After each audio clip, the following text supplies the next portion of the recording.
কাফনের কাপড়ে কোনো পকেট থাকে? থাকে না, নিয়ে যেতে পারবেন না।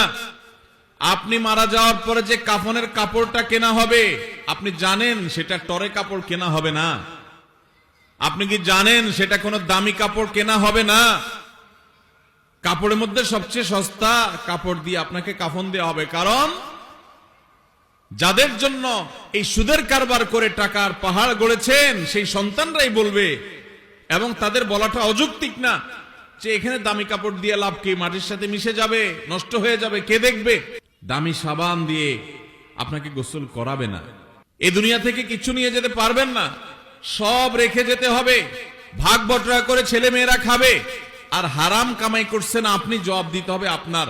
আপনার চেয়ে বড় নির্বোধ কে আছে যে কামাই করবেন, চুরি করবেন যাদের জন্য, তারা কেউ আপনার চুরির দায় নিবে না।